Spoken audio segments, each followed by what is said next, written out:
talk about one of the top guys that it seems like things are heating up with in a hurry in the transfer portal, former Tennessee forward Olivier Nkamhoua, which is how you pronounce it because I researched it, spelled Nkamhoua. A guy that was really one of the leaders of that game against Duke, scored 27 points, hit 4 threes, but a power forward who is a very good defender, very athletic. Watching his highlights, I think between him and Trey Jackson, if they were able to land Nkamhoua, you're looking at a really athletic 4 spot for Michigan, which is something that wasn't the case this past season when Terrace Reed wasn't in the game at that position. But he had 32 dunks last season. Does somebody want to wager a guess as to how many Hunter Dickinson had? I looked this up last year. I bet he had about 6. I was going to say 5. He had 22.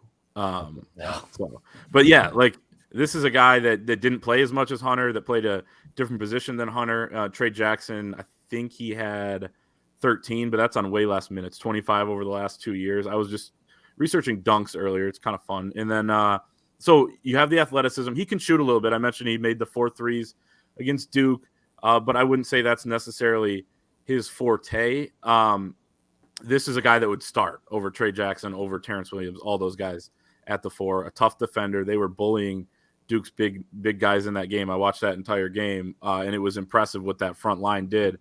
What are your guys' thoughts on Olivier Nkamhoua, Michigan getting in the mix here? They certainly, seems like they have identified that they have a need there still.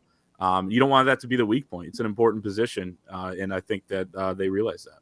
I think that it's a very realistic option. And if you think about it, the starting 5 of Dickinson, Nkamhoua, Burnett, it's Caleb Love, and Doug McDaniel on paper, it's going to excite a lot of Michigan fans. And it's going to be, a lot of magazines are going to say that's a quintet that could probably win a lot of games in the Big Ten. Now, you don't know how it's going to mesh, and you don't know about chemistry. And you guys know me. I'm old school. I'm all about the chemistry. Look at hockey schools like Quinnipiac and what they did with their veteran team, and what you've seen from some of John Beeline's veteran teams, even though he was kind of a victim of guys leaving early too because he developed talent too well. But that was his vision, right? Guys like Eli Brooks as a 4th or 5th year guy and what they could accomplish with talent around them. Being in a system for so long, you see beautiful basketball, and we saw that a lot.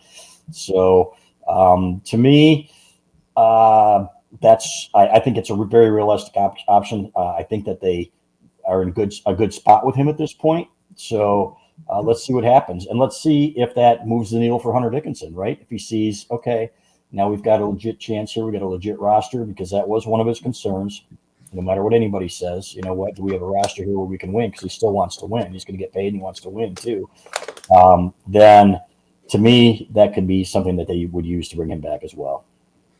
Yeah, I think it's definitely a fit. I mean, you talk about a guy that could probably slide in and start at the 4 for you. I'll take that over, what the field would be, which is Trey Jackson, who's good, but Terrence Williams, Will Cheddar, we'll see with those guys.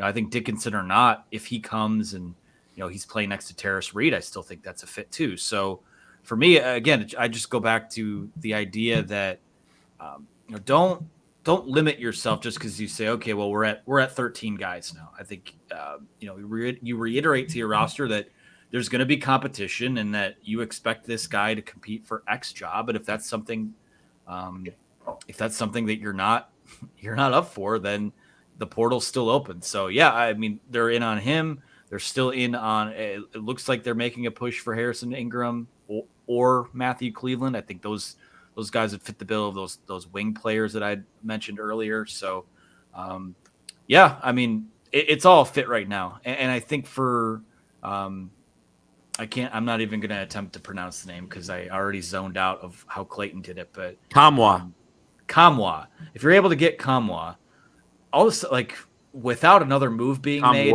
I like how this roster looks. So we'll see what happens. Would love to see him join up because it's just they were just so bereft of talent and depth, and that's why I would hope a lot of these guys decide to stick around because I think someone like Terrence Williams would certainly I think benefit from not drinking out of the fire hose, so to speak, of playing starters minutes. We've seen that in his career already. So we'll see what happens. It's just this portal's getting crazier and crazier by the day. I mean, I'm working on another transfer portal board. Plenty of Michigan's targets are still out there to be had, but a guy who one day could be ranked your number 12 transfer, the next day he's down 15 to 20 spots. So there are a lot of guys that are still deciding to enter the portal, and not a lot of guys picking schools right now. So this it's a nice little pool of talent to pick from if you're a team like Michigan that really needs to turn this over.